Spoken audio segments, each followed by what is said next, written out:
اس programme کے اخراجات جو اسمر منسٹریز کے دوست اور پارٹنرز ادا کرتے ہیں۔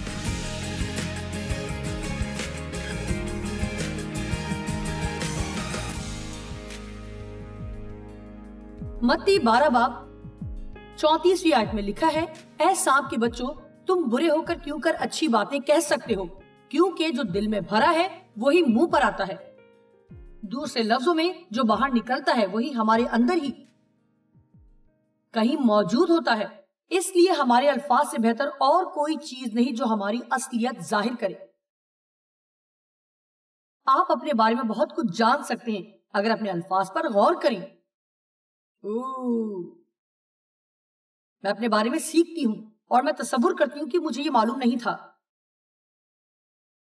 اچھا آدمی دل کے اچھے خزانے سے اچھی چیزیں نکالتا ہے اور برا آدمی برے خزانے سے بری چیزیں نکالتا ہے۔ یعقوب 3 کی دوسری آیت، اس لیے کہ ہم سب کے سب اکثر خطا کرتے ہیں۔ کامل شخص وہ ہے جو باتوں میں خطا نہ کرے، وہ سارے بدن کو بھی قابو میں رکھ سکتا ہے۔ او میرے خدا، وہ کہہ رہا ہے کہ اگر ہم اپنے منہ کو قابو کر لیں تو ہم اپنی زندگی کی باقی چیزوں کو بھی قابو میں کر لیں گے۔ آپ میں سے کچھ لوگوں کو کھانے پینے پر قابو پانا مشکل لگ رہا ہے، لیکن زیادہ بہتر یہ ہوگا کہ پہلے آپ اس پر قابو پائیں کہ منہ سے کیا نکلتا ہے۔ او میں تو بات کرتی جاؤں گی، آپ کو یہ پسند نہیں آ رہا۔ میں اس طرف کے لوگوں سے بات کرتی ہوں۔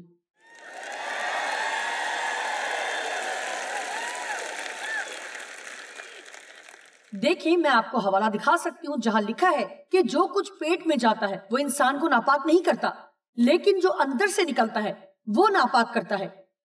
اس لیے میں ایک مثال دوں گی۔ آپ میں سے کتنے ہیں جن کو میٹھی چیزیں کھانا پسند ہے؟ آپ بہت زیادہ میٹھا کھاتے ہیں۔ ٹھیک ہے، میں آپ کو ایک اشارہ دیتی ہوں۔ یہ نہ کہیں کہ ہفتے میں 50 مرتبہ مجھے میٹھے کی طلب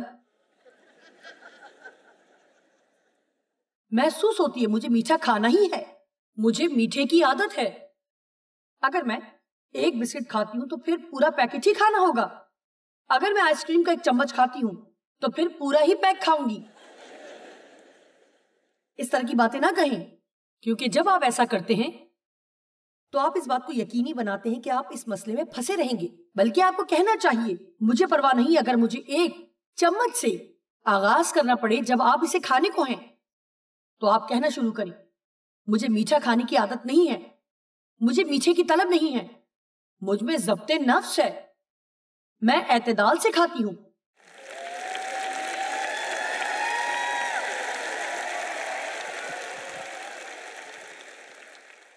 اگر آپ کسی اور مقصد کے لیے یہاں نہیں آئے تو یہ آپ کے لیے مددگار ہوگا۔ میں یہ بات آپ سے سچ کہہ رہی ہوں۔ ہو سکتا ہے کہ یہ آپ کی زندگی کی حقیقت ہو، لیکن سچائی حقائق سے بڑھ کر ہے، اور سچائی خدا کا کلام ہے، اور خدا کا کلام کہتا ہے کہ اگر بیٹا تمہیں آزاد کرے تو تم آزاد ہوگے۔ اس لیے یہ نہ کہیں کہ مجھے اس کی عادت ہے، میں اس کا عادی ہوں، مجھ سے یہ نہیں ہوتا، مجھ سے وہ نہیں ہوتا۔ خدا کے لیے یہ ہرگز مت کہیں کہ میرا کوئی نظم و ضبط نہیں ہے۔ مجھے پرواہ نہیں کہ آپ دنیا کے سست ترین شخص ہیں، میں چاہتی ہوں کہ آپ کہنا شروع کریں کہ میں نظم و ضبط اور ضبط نفس رکھتی ہوں، میں خود پر قابو رکھ سکتی ہوں۔ اب میں آپ کو اپنے بارے میں بتاتی ہوں۔ میں نے 9 سال کی عمر میں سگریٹ نوشی شروع کی۔ جی ہاں، 9 سال کی عمر میں محلے کے ان بچوں کے ساتھ رہتی تھی جو عمر میں مجھ سے بڑے تھے، وہ سب سگریٹ پیتے تھے، اس لیے میں بھی پیتی تھی۔ اس طرح میں نے تقریباً 35 سال کی عمر تک سگریٹ نوشی کی۔ میں ہمیشہ ہی یہ کہہ دیتی تھی، مجھے پتا ہے میں یہ کبھی بھی نہیں چھوڑ سکتی، میرے لیے یہ مشکل ہوگا اگر میں سگریٹ چھوڑ دوں۔ لیکن واقعی جب میں نے اسے چھوڑنے کا ارادہ کیا، یہ میرے لیے مشکل تھا۔ ایک چیز جس میں خدا نے میری رہنمائی کی، ہو سکتا ہے میری یہ بات احمقانہ سی لگے، لیکن مجھے پرواہ نہیں، میں آپ کی مدد کی کوشش کر رہی ہوں، اس لیے مجھے پرواہ نہیں کہ آپ کیا سوچیں گے۔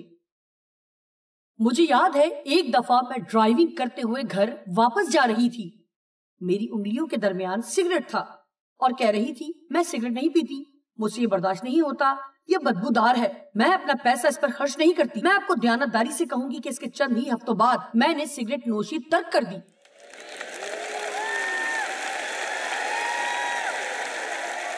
اب میں آپ کو یہ بالکل بھی نہیں کہہ رہی کہ یہ ایک جادو کی طرح ہے اور آپ جو چاہیں کہہ سکتے ہیں اور جو چاہیں وہ پا سکتے ہیں، لیکن میں آپ کو بتا رہی ہوں اگر آپ کسی چیز کو ترک کرنا چاہتے ہیں تو آپ کو یہ کہنا بند کرنا ہوگا کہ آپ یہ بالکل بھی ترک نہیں کر سکتے۔ آمین۔ کیا آپ کو واقعی سمجھ آ رہی ہے یا پھر آپ؟ ہاں ٹھیک ہے۔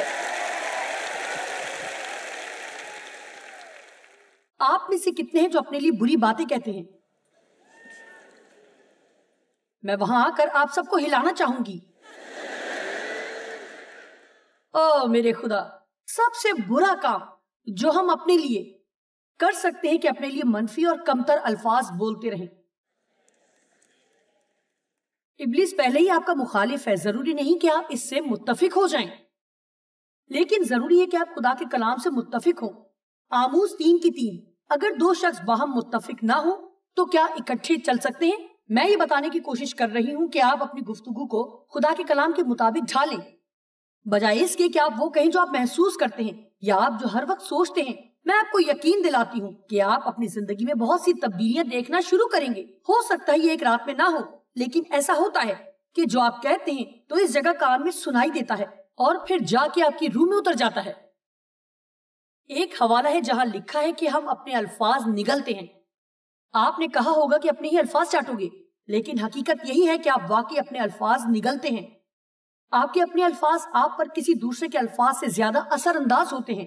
فرض کریں آپ کسی کے ساتھ رہتے ہیں جو بہت منفی اور تحقیر آمیز ہے اور وہ آپ کو مسلسل نیچے دباتا ہے، اور اکثر لوگ مجھ سے کہتے ہیں کہ یہ کیسے ممکن ہو سکتا ہے کہ میں اچھا رویہ برقرار رکھوں، کیسے ممکن ہے کہ میں افسردہ نہ ہوں جبکہ میں کسی ایسے شخص کے ساتھ رہتی ہوں جو مسلسل مجھے دباتا ہے۔ دیکھیں یہ بہت مشکل اور واقعی بڑا چیلنج ہے، لیکن آپ دو کام کر سکتے ہیں۔ اس بات کو یقینی بنا سکتے ہیں کہ آپ کے کافی دوست ہوں جو آپ کی مدد اور حوصلہ افزائی کریں تاکہ آپ ان منفی باتوں پر غالب آئیں، اور جیسے ہی کوئی شخص آپ کے لیے منفی بات کرتا ہے اور آپ ان کو منع نہیں کر سکتے تو دوسرے کمرے میں چلے جائیں اور بلند آواز سے وہ کہیں جو خدا آپ کے بارے میں کہتا ہے۔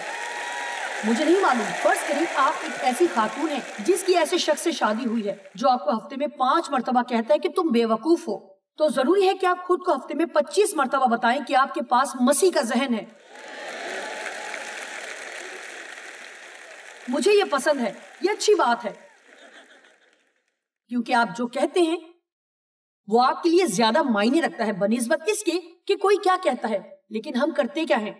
ان لوگوں کے درمیان کھڑے رہتے ہیں جو ہماری قدر و قیمت مقرر کرتے ہیں۔ ہمیں یہ کرنا ضروری نہیں ہے۔ خدا کے ساتھ متفق ہوں اور آپ کو زندگی میں حیران کن نتائج ملیں گے۔ میری زندگی کا کبھی بھی کوئی ایسا دن نہیں ہے جس میں خدا کے کلام کا بلند آواز سے اپنے لیے ہر روز اقرار نہ کروں۔ میرا مطلب ہے کہ ہر روز میں اب بھی کہتی ہوں میں مسیح میں خدا کی راست بازی ہوں، میں مسیح میں نئی مخلوق ہوں، پرانی چیزیں جاتی رہیں، دیکھو وہ نئی ہو گئیں۔ میں یہ اس لیے کہتی ہوں کیونکہ مجھے احساس جرم اور الزام کے تعلق سے کافی مشکل اٹھانا پڑی، اور مجھے اپنی ذات میں ان باتوں کی وجہ سے بہت برا محسوس ہوتا رہا، جس کی وجہ میرے باپ نے جو بدفعلی کی وہ میرے اندر اتر گئی۔ مجھے اچھا محسوس نہیں ہوتا تھا۔ میں آپ کو بتانا چاہتی ہوں کہ یہ میرے لیے ایک بڑی جنگ تھی کہ اس بات کا یقین کروں کہ مجھے خدا کے حضور مسیح کے وسیلے راست ٹھہرایا گیا ہے، لیکن جب مجھے معلوم ہو گیا تو میں پرعزم ہو گئی کہ اب یہ کبھی نہیں کھوؤں گی۔ میں مسلسل اپنے ذہن کو نیا بناتی رہتی ہوں اور کہتی ہوں کہ اب جو مسیح یسوع میں ہیں ان پر سزا کا حکم نہیں۔ خدا مجھ سے پیار کرتا ہے، میں اس کی بیٹی ہوں، مجھے قبول کیا گیا ہے، وہ مجھ سے خوش ہے۔ جی ہاں، میں نے کہا کہ خدا آپ سے خوش ہے، اور ایسا کہنے میں کوئی برائی نہیں ہے۔ یہ ممکن ہے کہ وہ شاید آپ کے ہر کام سے خوش نہ ہو، لیکن وہ آپ سے خوش ہے۔ میرا خیال ہے ہمیں اس سے زیادہ وقت چاہیے۔ بائبل میں 2 مرتبہ آیا ہے کہ آسمان سے یسوع کے لیے آواز آئی اور کہا کہ یہ میرا پیارا بیٹا ہے جس سے میں خوش ہوں۔ دیکھیں، یسوع نے یہ نہیں کہا کہ نہیں نہیں نہیں۔ خدا آپ سے اس لیے خوش نہیں ہے کیونکہ آپ کا رویہ کامل ہے۔ میں یہ کہوں گی کہ وہ آپ سے خوش ہے کیونکہ آپ یہاں آئے ہیں۔ زیادہ تر لوگ ہفتے کے دن پورا ہفتہ سخت محنت کے بعد یہاں نہیں آتے کہ خدا کا کلام سنیں۔ آپ میں سے بہت سے لوگ کل پھر چڑھ جائیں گے اور آپ رات کو بھی عبادت میں رہے، اس لیے خدا آپ سے خوش ہے. ہو سکتا ہے آپ سب کام ٹھیک نہ کر رہے ہوں. یاد رکھیں آپ سب کام ٹھیک کرنا چاہتے ہیں ورنہ آپ آج یہاں نہ آتے.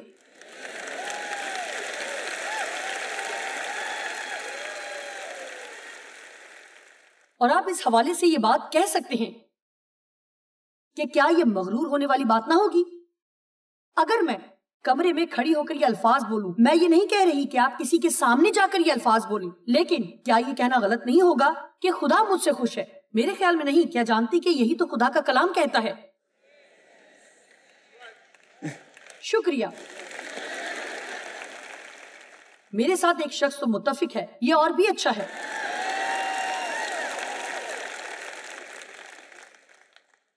ایسی بات نہ کہیں کہ میں احمق ہوں، میں موٹی ہوں، میں بدصورت ہوں، بے وقوف ہوں، میں کوئی کام ٹھیک سے نہیں کر سکتی. آپ ایسی باتیں کہنا بند کر دیں. اپنے منہ سے اپنے لیے منفی باتیں کرنا ترک کر دیں. وہ کہیں جو خدا آپ کے بارے میں کہتا ہے. اور زیادہ دیر نہیں ہوگی کہ آپ تبدیلی دیکھیں گے. آپ کا ذہن نیا ہو جائے گا اور آپ کا رویہ اپنے لیے مکمل طور پر بدل جائے گا. اور آپ حیران ہوں گے اگر یہ کہنا شروع کریں کہ میں نظم و ضبط اور ضبط نفس والی شخصیت ہوں. آپ حیران ہوں گے کہ کس طرح آہستہ آہستہ چیزیں بدلنا شروع ہوں گی. کیونکہ ایک بار جب آپ کا ذہن نیا ہو جاتا ہے تو پھر صرف خوشی کی للکار ہوگی. کیونکہ ایک مرتبہ جب آپ یقین کرتے ہیں کہ آپ وہ کر سکتے ہیں جو وہ کہتا ہے کہ آپ کر سکتے ہیں تو آپ وہ کرنا شروع کر دیں گے. جی بالکل.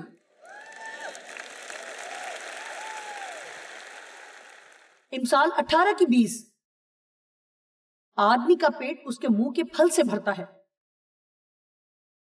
اور وہ اپنے لبوں کی پیداوار سے سیر ہوتا ہے اچھائی یا برائی سے. موت اور زندگی زبان کے قابو میں ہے اور جو اسے دوست رکھتے ہیں اس کا پھل کھاتے ہیں.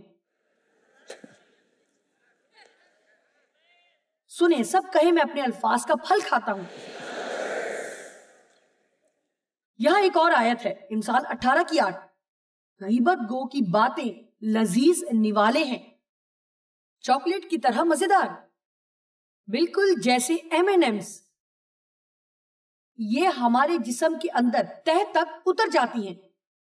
میں نے ایک دلچسپ چیز دیکھی ہے کہ اگر کوئی شخص میرے پاس آتا ہے، مجھے نہیں معلوم کہ ہم کیوں غیبت گوئی پسند کرتے ہیں، لیکن جیسے ہی کوئی شخص کہتا ہے کہ کیا آپ کو پتا ہے، میرا مطلب ہے کہ ایک دم سے تازگی سی آ جاتی ہے.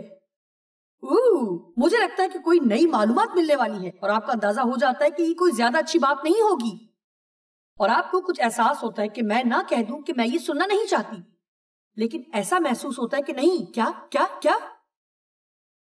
لیکن مجھے پتا چل گیا کہ کوئی شخص مجھے کسی کے لیے بری بات بتا سکتا ہے، کسی ایسے کے لیے جس سے میں پیار کرتی ہوں، اور اگرچہ میں سن کر یقین بھی نہیں کرنا چاہتی، لیکن جب وہ بات میرے اندر اتر جاتی ہے تو پھر میرے اندر شک پیدا ہو جائے گا اور میں اس شخص کو فرق انداز سے دیکھوں گی. اس وقت کے بعد سے فرق نظر سے دیکھوں گی. الفاظ اندر اتر جاتے ہیں. ہمیں اس حوالے سے محتاط ہونا ہے جو ہم لوگوں کو کسی کے تعلق سے کہتے ہیں، کیونکہ ہم ان کی روح کو زہریلا کرتے ہیں جب ہم ایسا کرتے ہیں.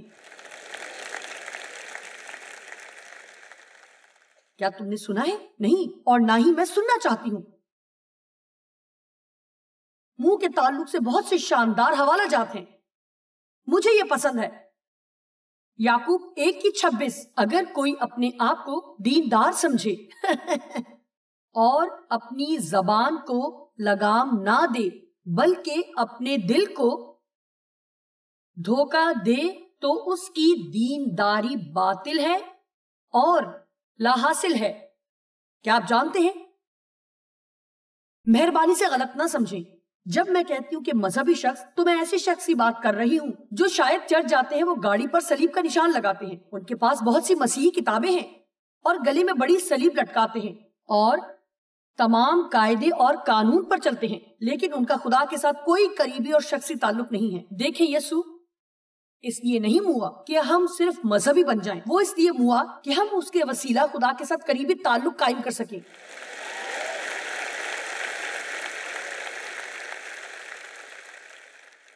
یسوع اس لیے نہیں ہوا کہ ہم بس چرچ سے گھر جائیں اور کبھی نہ بدلیں. اس کا مطلب صرف اتوار کو خدا کے ساتھ کچھ وقت گزارنا نہیں ہے. وہ آپ کے ساتھ زندگی گزارنا چاہتا ہے. وہ آپ کے ہر کام میں آپ کے ساتھ شریک ہونا چاہتا ہے. اصل چیز قربت ہے، اور جب آپ واقعی یسوع کے ساتھ متواتر وقت گزارتے ہیں تو اس طرح آپ اس کی مانند بنتے چلے جاتے ہیں۔ اس لیے وہ کہتا ہے کہ اگر آپ خود کو دیندار سمجھتے ہیں لیکن اس کے باوجود آپ اپنی زبان کو لگام نہیں دیتے تو آپ خود کو دھوکہ دیتے ہیں۔ اور یہ بات بہت عجیب لگتی ہے، لیکن مجھے وہ سال یاد ہیں، جانتے ہیں، جب میں بھی بہت مذہبی ہوا کرتی تھی۔ ہمارا دوستوں کا ایک گروپ تھا، یہ چرچ میں ایک سوشل گروپ تھا۔ ہم تمام لوگ اتوار کو صبح کا چرچ جانا کبھی نہیں بھولتے تھے، اور پھر کچھ دوستوں کے ساتھ چرچ کے بعد دوپہر کا کھانا کھانے جاتے، اور ہماری تفریح کیا ہوتی؟ دوسروں کی اور پاسٹر جی کی عیب جوئی کرنا۔ یہ نہ کہیں کہ آپ ایسا نہیں کرتے۔ اگر آپ محتاط نہیں ہوں گے تو عبادت کے بعد آپ میرے بارے میں بھی کسی سے کچھ نہ کچھ ضرور کہیں گے، لیکن یہ کوئی اچھی بات ہوگی؟ نہیں ہوگی۔ واقعی سنیں، کیا آپ کبھی چرچ گئے ہیں اور چرچ کے بعد کسی مسیحی سے دوسرے کی عیب جوئی نہ کی ہو جو چرچ میں موجود تھا؟ سنیں، جھوٹ سے کام نہ لیں۔ جی، میں نے بھی ایسا کیا ہے، جو پاک روح کو رنجیدہ کرتا ہے، اور جانتے ہیں جب ہم ایسا کرتے ہیں وہ نہیں چاہتا کہ ہم ایسا کریں، اس لیے ہمیں یقینی بنانا ہے کہ یہ سمجھ جائیں کہ ہم صرف منہ ہی سے اس کی پرستش نہ کریں جبکہ ہمارے دل اس سے بہت دور ہوں۔ جو بھی ہمارے منہ سے نکلتا ہے اس سے ہم اپنے بارے میں جان سکتے ہیں۔ پہلا کرنتھیوں 3:1-3 آیت۔ پولس نے کرنتھیوں کو بتایا کہ وہ جانتا ہے کہ وہ سب جسمانی ہے، اس لیے کہ ان کی گفتگو سے معلوم ہو گیا تھا۔ اور اے بھائیو، میں تم سے اس طرح کلام نہ کر سکا جس طرح روحانیوں سے، بلکہ جیسے جسمانیوں سے، اور ان سے جو مسیح میں بچے ہیں۔ مجھے تم سے بچوں کی طرح بات کرنا پڑی، گویا کہ تم مسیح میں نئے ہو۔ ایمپلیفائڈ بائبل کے بریکٹ میں لکھا ہے، ایسے بچے جو بھی بولنے کے قابل نہیں ہیں۔ یہ ممکن نہیں، یہ سب تو بالغ افراد تھے، یقیناً وہ بات کر سکتے تھے۔ پولس کیا کہنا چاہتا ہے کہ تم ابھی بولنے کے قابل نہیں؟ اس کا کیا مطلب ہے کہ تم جانتے ہی نہیں کہ کیسے بات کرنا ہے؟ تم ایسی باتیں کر رہے ہو جس سے مجھے پتا چل گیا ہے کہ تم ابھی بھی جسمانی اور ناپختہ مسیحی ہو۔ 3 آیت میں لکھا ہے، کیونکہ ابھی تک جسمانی ہو اور ابھی تک تم میں جسمانی فطرت ہے اور تم جسمانی خواہشوں کے تابع ہو۔ اس لیے کہ جب تم میں حسد اور جھگڑا ہے تو کیا تم جسمانی نہ ہوئے اور انسانی طریق پر نہ چلے؟ مجھے یاد ہے جب خدا نے مجھ سے کلام کیا بہت سال پہلے، اس نے کہا ٹھیک ہے تم نے نجات پا لی اور اب وقت ہے کہ تمہارا منہ بھی نجات پائے۔ آپ میں سے کتنے ہیں جو اپنے منہ سے نجات کا استعمال کرتے ہیں؟ ٹھیک ہے، مجھے پتا تھا کہ یہ آج آپ کے لیے ہے۔ اس پیغام کے لیے درست جگہ کا انتخاب کیا ہے، یہ آپ کے لیے مددگار ہوگا۔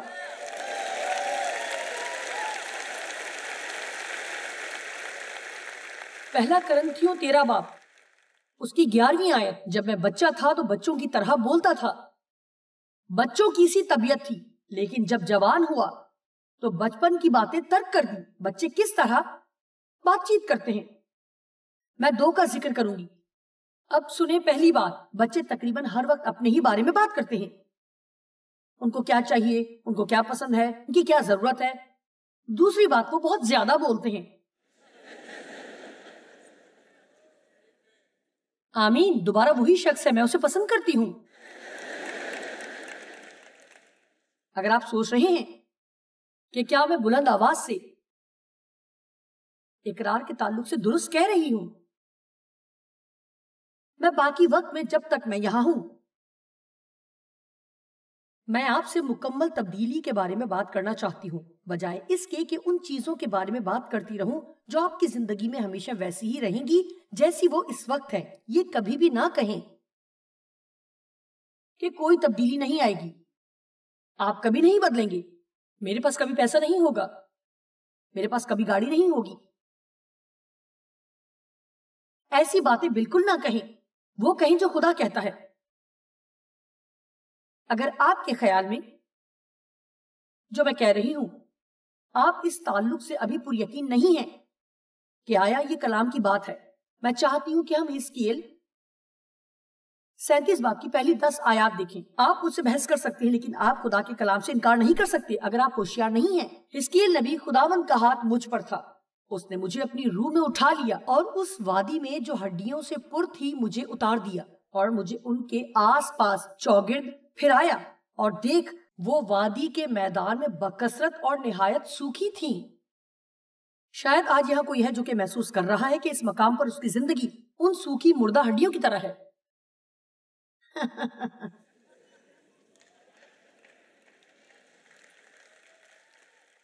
اور اس نے مجھے فرمایا، اے آدم ذات، کیا یہ ہڈیاں زندہ ہو سکتی ہیں؟ میں نے جواب دیا، اے خداوند، تو ہی جانتا ہے. اور پھر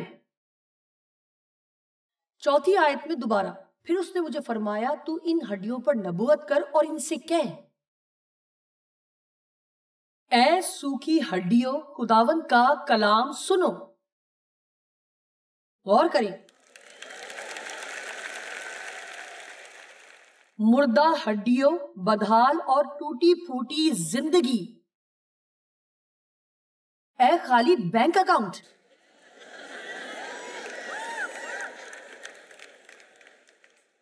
تم سب خداوند کا کلام سنو. آپ کو یہ پسند آئے گا. خداوند خدا ان ہڈیوں کو یوں فرماتا ہے کہ میں تمہارے اندر روح ڈالوں گا اور تم زندہ ہو جاؤ گی. دوسرے لفظوں میں آپ اپنی زندگی کے کسی بھی حالات کو دیکھ کر کہہ سکتے ہیں کہ تم بدلو گے. تم بدلو گے کیونکہ خدا تم سے بڑا ہے اور اس کا کلام تم سے بڑھ کر ہے. ایسا ضرور ہوگا، تم بدلو گے. اور تم پر نسیں پھیلاؤں گا اور گوشت چڑھاؤں گا اور تم کو چمڑا پہناؤں گا اور تم میں دم پھونکوں گا اور تم زندہ ہوگی. اور تم جانو گی کہ میں خداوند قادر مطلق ہوں جو وفاداری اور تابعداری کو پسند کرتا ہوں. بس میں نے حکم کے مطابق نبوت کی، اور جب میں نبوت کر رہا تھا تو ایک شور ہوا اور دیکھ زلزلہ آیا اور ہڈیاں آپس میں مل گئیں، ہر ایک ہڈی اپنی ہڈی سے.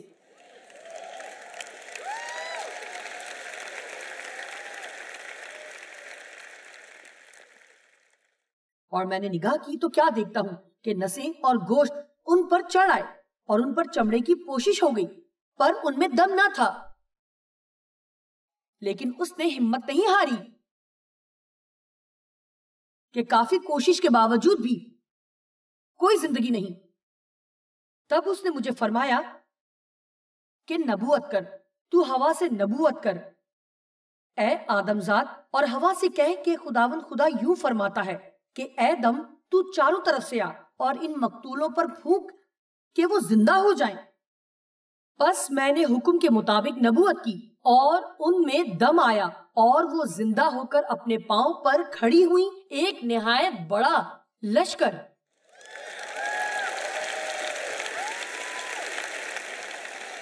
جانتے ہیں میں نے 42 سال پہلے ایک کاپی اور بائبل سے شروع کیا اور 65 چیزیں لکھی جو خدا کے کلام کے مطابق اور یسوع کے خون کے باعث میری ہیں، اور ان میں سے ایک بھی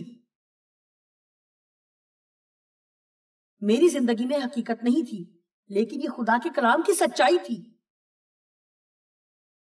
مجھے امید ہے کہ خدا کسی نہ کسی صورت میں میرے الفاظ کی مدد سے آپ سے کلام کر رہا ہے، اور یہ کلام اتنا واضح ہے کہ چاہے آپ کی زندگی کے جو بھی حقائق ہیں، خدا کا کلام ان سب سے بڑھ کر ہے.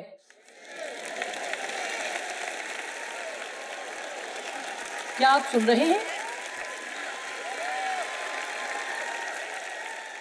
کسی بھی شخص کی زندگی میں اتنی زیادہ مردہ ہڈیاں نہیں ہیں کہ ان کے حالات بدل نہیں سکتے، لیکن آپ کو اس سچائی کو اپنی زندگی میں لینا ہوگا اور اس پر کاربند رہیں، اور آپ یہ کرتے جائیں، کرتے جائیں، کرتے جائیں جب تک کہ ابلیس خاموش نہ ہو جائے.